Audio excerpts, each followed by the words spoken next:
Hey everyone, thanks for joining us. I've got an amazing expert with me this morning, my good friend Kira Smith. She is a licensed midwife and a certified professional midwife, and she works out of her own clinic, which is one of two birth centers in the state of Louisiana. Three right? actually, but only two that are midwife owned. So that's really cool, and we have that right here in Broussard, Louisiana. Crazy, Walking right? distance to your office. Walking distance, around the corner. So we share a lot of clientele. She does amazing things. I intend to have my kids with her whenever that day comes, but I'd like to talk a little bit today about your expertise and what you know. So let's get right into it.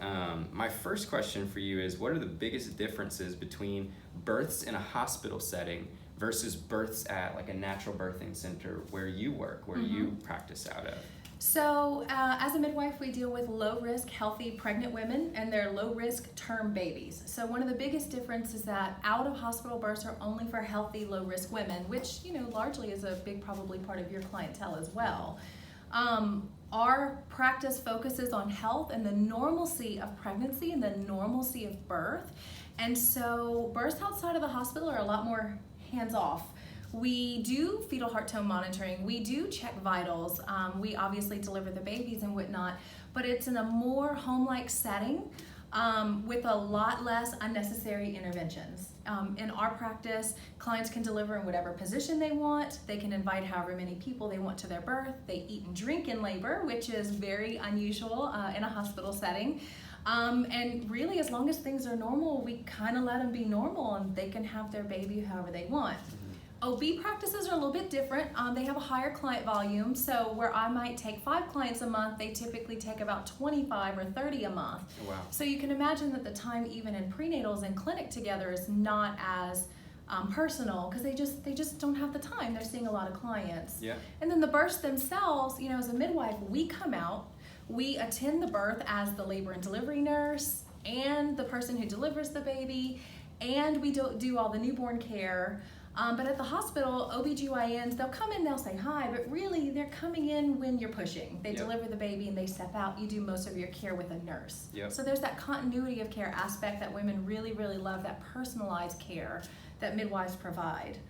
Just because we have that low client volume, we have the ability to do that. It's more concierge, if you will. Like you can really focus in on this person, and I would imagine that, you know, not to say anything about an obstetric practice, it's a different model of practicing, but you probably have like a very, very good relationship and understanding with this mom or with their whole family. Right. And you can kind of play off of that. Like, for example, I find that I have very good relationships with my clients because we work with them hands-on, and I analyze their stuff so much before they come in that I feel like I know them before that I really know them. Right. And it allows me to provide a higher quality of care as well.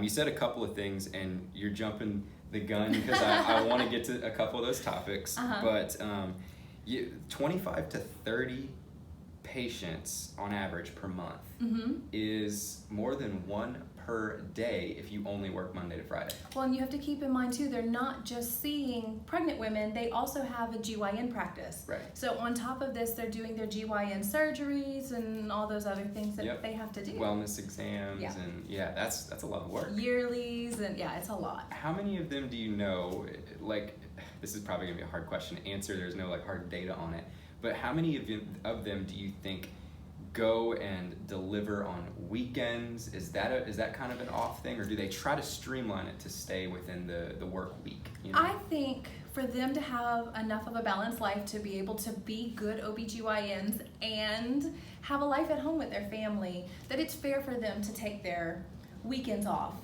Sure. Even there are some doctors who will come out for certain clients no matter the day or time that they deliver, but it would be unrealistic to expect them to take on 30 clients a month, 12 months out of the year, and be on call 24/7. I mean, they wouldn't be good doctors, they'd be exhausted, right? Yeah. Not to mention husbands or wives, and they'd be exhausted. So the reason you can do it is because you have a lower client volume. I deliberately keep my client volume low because it is important to midwives to have that relationship.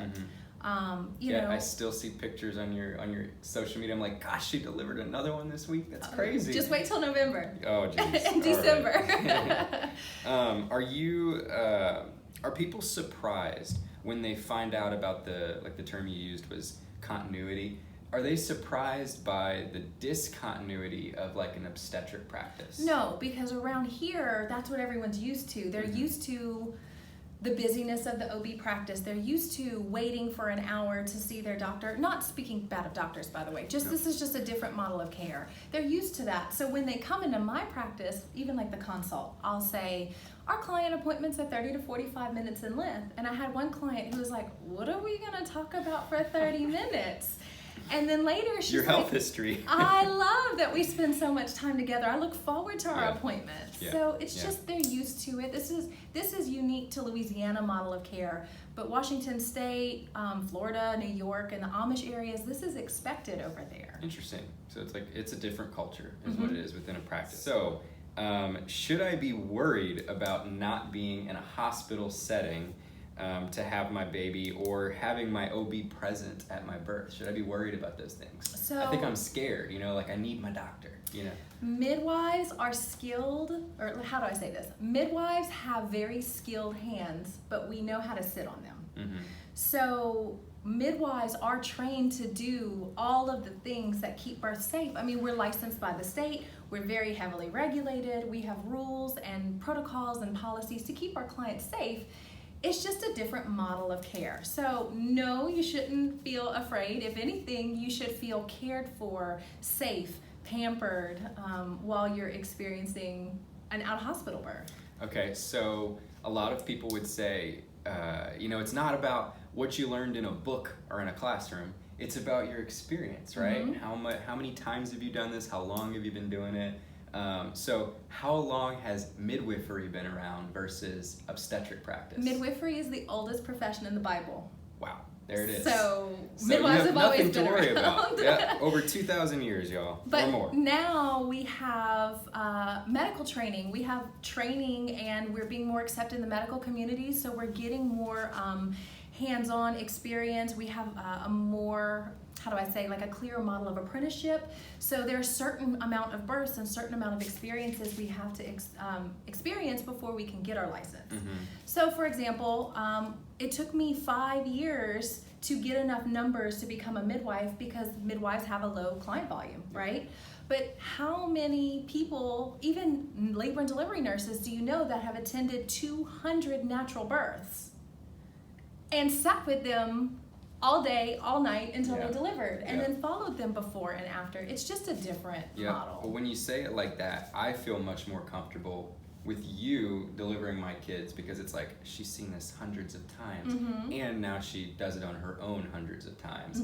And this practice has been around for thousands of years. Like, it's also, we're kind of getting into maybe a question a couple minutes later, but this is what our bodies were designed to do. There should not be any fear around getting up out of bed and walking to the bathroom to brush your teeth, or to use the bathroom, or anything that you do to get ready in the morning, because that's what your body is designed to do. There should be no fear around it.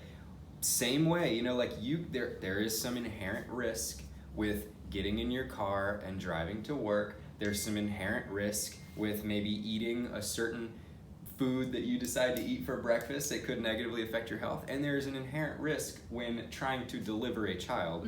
But let's not forget, like, God equipped us with some pretty cool mechanisms to be able to do that. Do you want to talk a little bit about like the normal physiology of birth? Yes. And some of the things, maybe the cool, fascinating things that the lady's body does in order to deliver. You want to talk about that a little bit? Before I hop onto that though, something you said reminded me, a client had said this week. Going to see a midwife is not like, oh, my neighbor's delivering my baby and we're good. Again, there's protocols and policies in place that keep women safe, and it is backed up by evidence and science. And the more studies they're doing on midwifery, the more they're like, oh, midwifery for low-risk healthy women is not only equivalently safe, it may even be slightly safer. So it's not like your neighbor's delivering your baby, it's a skilled midwife. Right. But yes, so birth is natural, and for healthy, low-risk women, the more you leave it alone, the safer it is. What happens around here is that everyone thinks that they won't fall into that low-risk category. They're 36 or 40 years old, or maybe they had a cousin who hemorrhaged, or whatever the case may be. Everyone assumes that they're not low risk, But the fact is over 90% of Acadiana is low risk pregnancies. And it's very particular circumstances that would not be a candidate. For example, premature deliveries wouldn't be a candidate. Yep. Women who have epilepsy or on medication, but not the typical average woman who is just, pregnant. Yep.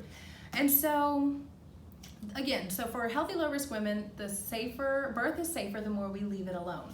And so it doesn't need that continuous monitoring, strapped down to monitors, following you around the room, frequent vaginal exams. Like, none of that is necessary to have a baby.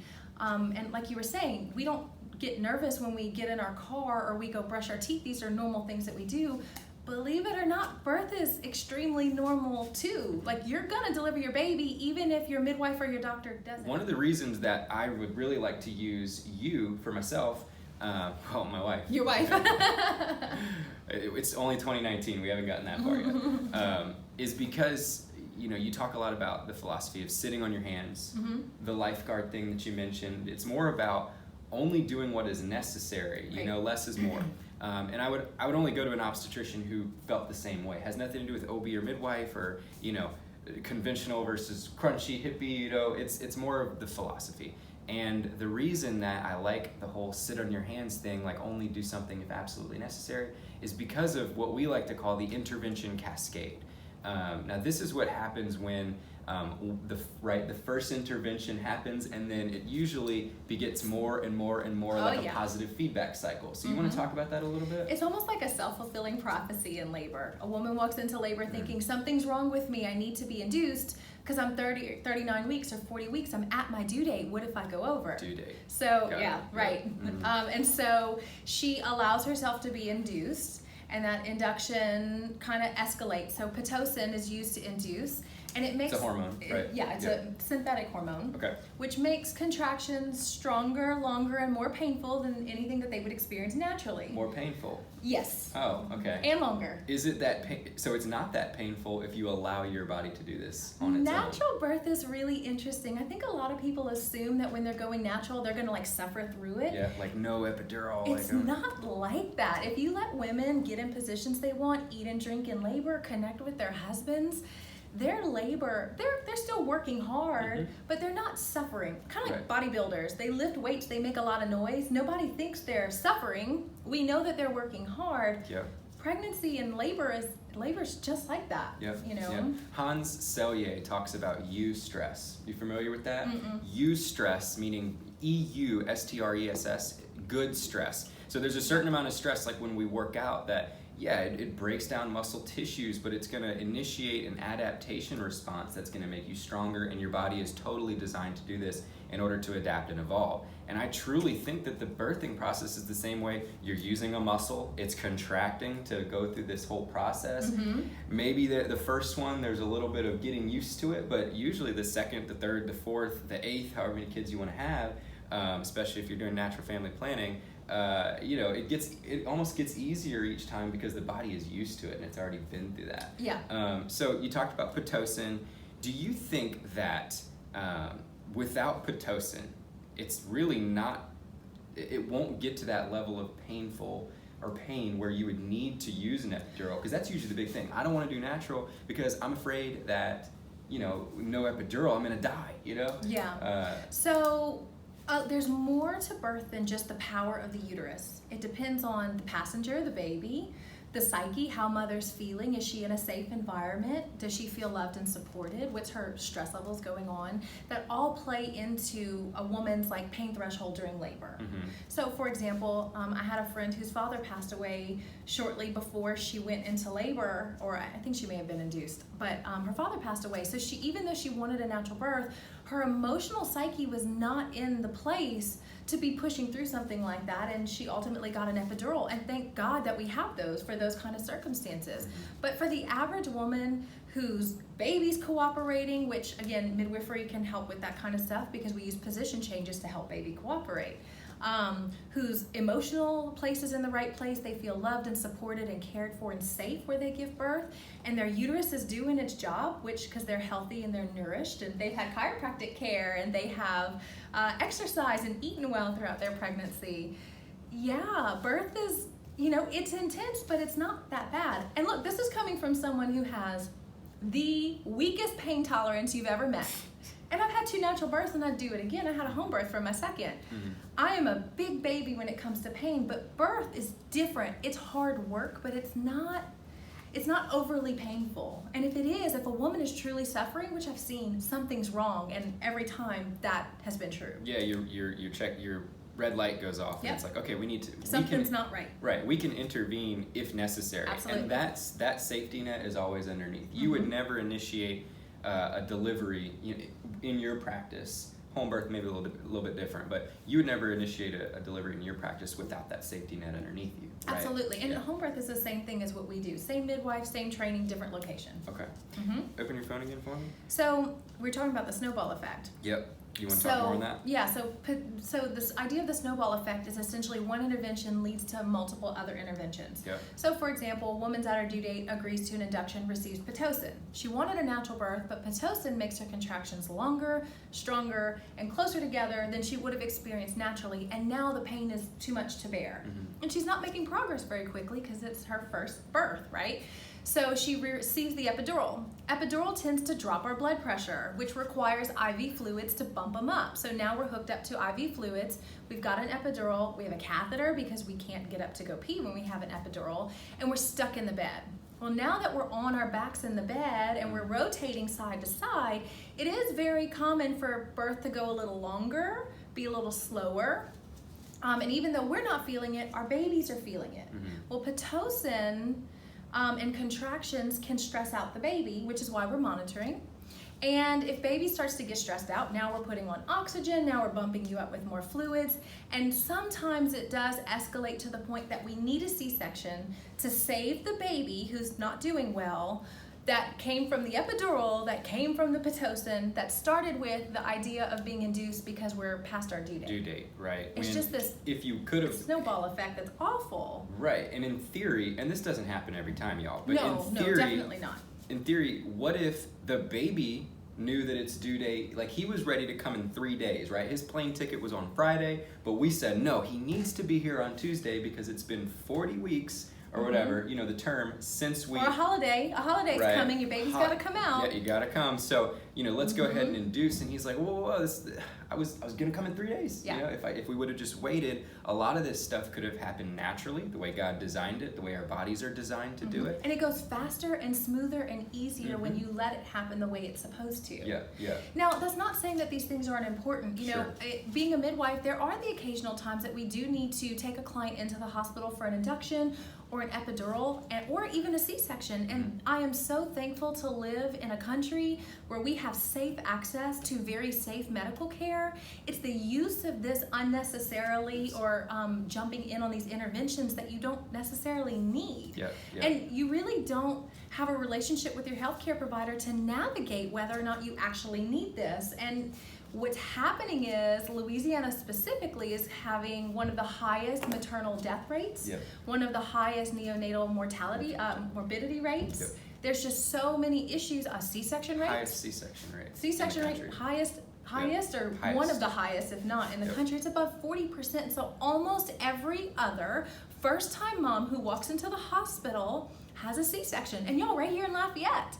And it's not that we don't have good doctors, we have to meet them halfway. Here's the thing, I feel like when you understand a mechanism, especially something about the body, it's cool, right? Most doctors we're all nerds, we can, if we understand something, it's like, oh, that's so cool, and we try to use it to our advantage to improve the human experience. But there's this blurry line where you may not even realize it. Sometimes arrogance about that can make you make a decision thinking, oh, I know what's best for this person's body. That person's body does not know what it's doing. Right. And so we intervene. And so maybe that's necessary, but that is the hardest decision to make, is should I give this first intervention? Because once you do that first intervention, like you said, you're overriding some natural mechanism of the body, and so other things will not be able to happen in a sequential manner the way it's designed, so you have to override for the next one, and the next one, and the next one, and this synthetic labor is often more painful, longer, and it has bad outcomes. Bad outcomes. But this is where midwifery care shines, because we believe in something called shared decision making and obviously informed consent. And what that means is I lay a problem out in front of a client and I'll say, here's what I see. Here's all of our options, both the medical ones and the natural ones, and let's talk about what all of your options are and make a decision on the best course of action from here together. And so I'm empowering the families with information that they didn't have access to in a non-biased way, and I give them my opinion, my medical opinion, and what their doctor's opinion is, and let them make decisions. And at the end of the day, every woman deserves to be able to make an informed decision, whether or not it's something that we agree with. Yep. And they have a right to do that. I mean, every mom is doing what's best for her and her baby. And if that's the case, then we need to empower them with the information to do that. And again, that's where midwifery shines, because we take the time with our client to jump into these deep conversations so they can make informed decisions. Makes sense.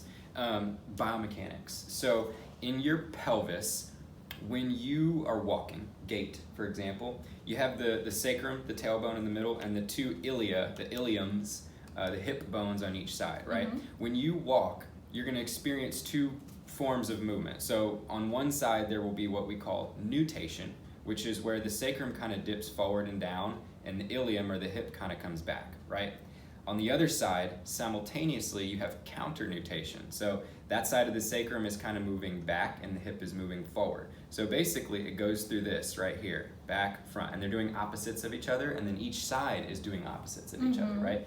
In birth, it's the only time that you see the pelvis break the rules. What's it called when like basically sacrum comes back and ilium opens up as well? We don't deal with those terms. It's like the triangle of. Oh yeah. What is that called? Oh, it's not going to come to me because whatever it is, it's the coolest thing ever. It's amazing. Because your body is so freaking smart, and we should trust this thing that it literally breaks its own rules when necessary in order to initiate this or to carry out, to execute this laboring process, right? But you'll only see this normal opening of the pelvis, which you need if you're trying to deliver a baby. You only see this normal opening of the pelvis if you're not lying on your back. Right? You have to be squatting, bending forward, something like that. Lying on your back on that, I wish I could remember the term. Of course we can't right now, but that part of your sacrum that kind of elevates at the end of labor. Yep. When you're laying on your back, you're actually closing your pelvis by about 30% when you're pushing. And there's no way that it can open when your weight as well as your baby's weight is on the pelvis. It doesn't make any sense. So why do women get in stirrups? It's convenient for the doctors. It is. It really is. When you're seeing volume like that, again, like she was talking about the human convenient. thing, you need your weekends if you're seeing 30 patients a month. You got someone delivering across the hall. You have 10 people waiting for you in clinic. Nothing wrong with that, but it should only be used in an emergency situation. Right? If we're dealing with a low risk labor, 95% of women, it should be the way that our bodies were designed to do it first. Right. Maybe bending forward, allowing for the opening of the pelvis, and then once the baby starts to descend through, the sacrum actually totally flips itself, like you said, and it allows for that process to occur. So y'all, if you're not under chiropractic care, if you're not getting the proper consulting done through your pregnancy and labor, I highly recommend that you call my friend Kira, even if it's just for questions. We tried to give you all as much information as we could in half an hour. Is there anything else that you want to add as far as like what might be different as far as someone's experience in your office, even if they're not ready to fully commit to this yet? No, I think the best thing to do is if you don't explore your birth options, you really don't have any. And so if you're pregnant, you don't have to know if you're low risk. You can call us, come in for a consultation. We can help you find out if you're low risk, if you're even a candidate, and we can point you in the direction of all of your birth options. Because at the end of the day, you don't know what options you have unless you go out and you explore them. Right. So it would behoove you guys to give her a call and just pick her brain whether you want to deliver naturally or not. Anything you'd like to add before we get out of here? I know you're busy. No, I mean, you guys can follow me on my YouTube channel. I have a lot of this information there where we talk everything about if you're not pushing on your back, what other positions are there? A lot of people don't know that there are alternative pushing positions. I think we should do a follow-up too, because a lot of times I'm throwing in little nuggets about tricks that even the husband can get involved and do to help mom through like a difficult contraction or a laboring process. So maybe we'll Yeah. do that on a later video. But Part 2. thank you guys for joining us. Thank you, Kira, for Thanks. being with me today and sharing your knowledge and your wisdom. You can look at her up at the Natural Birthhouse in Broussard, Louisiana, and all your handles on YouTube, Twitter, Cajun all that Stork. stuff. Cajun Stork, yeah. Thank you guys, and Bye, have a good guys. one.